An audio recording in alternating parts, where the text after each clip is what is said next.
stumbled onto Torchlight 2 here on the Business Center at Gamescom, and Max was back to tell us a little bit about what's going on with Torchlight 2 and what changes they made since the first game. Okay, so the biggest, most obvious change is that we've added multiplayer. Everyone said, we love Torchlight 1, but this game needs multiplayer. And then we did the Xbox version, and everyone said, this game's great, but it needs multiplayer. So it was a foregone conclusion that we had to do it. So that's the biggest immediate change. The other thing is we've made a much, much bigger world. So whereas Torchlight 1 was one town and a bunch of dungeons underneath it, now there's vast overland areas, there's multiple hub cities, and I'd say about half the game takes place outside and half the game takes place underground in various dungeon types. Now we've also got 4 new character classes, and they're all new from Torchlight 1, and they're more customizable. You can pick gender, you can pick your hairstyle and customize them up. And beyond that, we just have all kinds of new skills, new loot, new monsters, and it's great.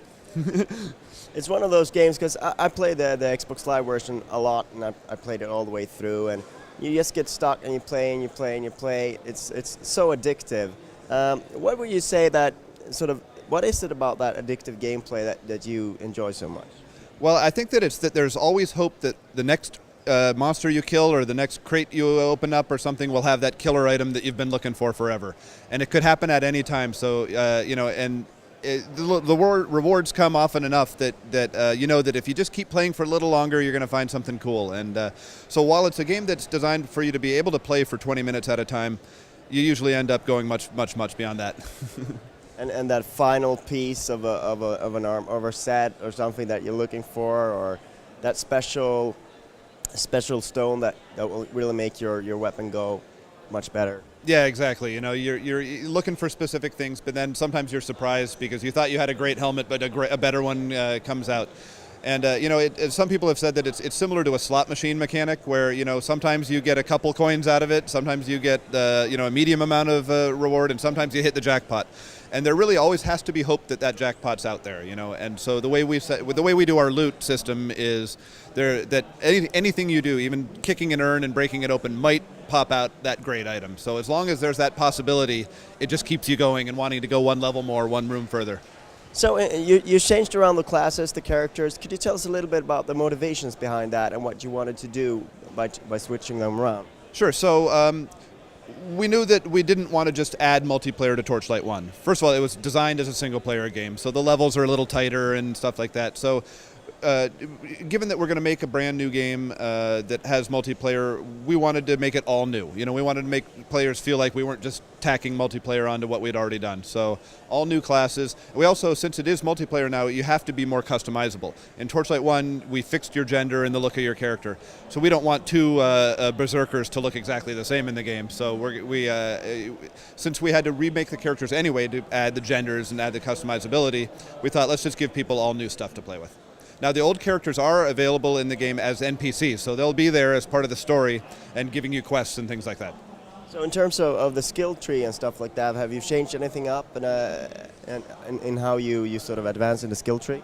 Not really. It's still just a skill tree, but what we've really put a lot of work into is making all of the skills be viable and fun to play. We put a lot of work into not having throwaway skills in there that you'll try once and never use again.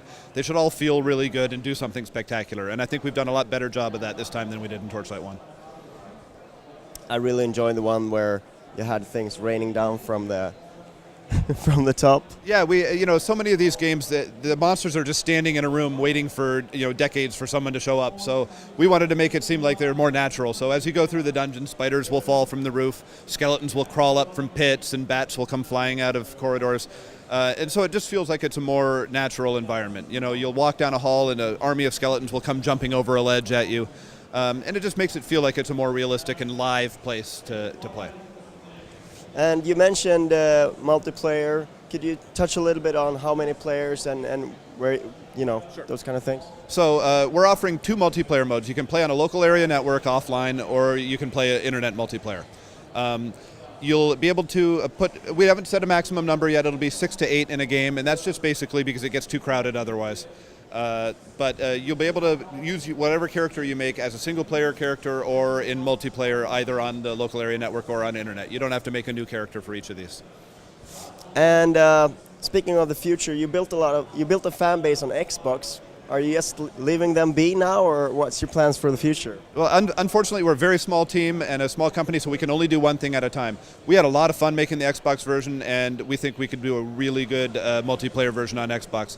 It just has to kind of percolate up to the top. So we really sincerely don't know what we're doing after Torchlight 2 here. We might do an expansion for Torchlight 2. We might launch into our long-awaited Torchlight MMO that we've been talking about. We might do an Xbox version as well. We've talked a lot about doing that as well. So we're going to get to the end of Torchlight, ship it, do the Mac port, fix whatever bugs happen, get all the language translations out, and then take a couple days off and just kind of decide what makes sense for us to do next. And obviously, what the community wants us to do will have a big part in that as well. Right. And Torchlight 2 will be out this fall. Yes, well, or early winter. It'll be out. I've been joking. We have a vacation booked for late November, so we have to be out before then, or else we're in trouble. But yeah, we're definitely going to be out this year.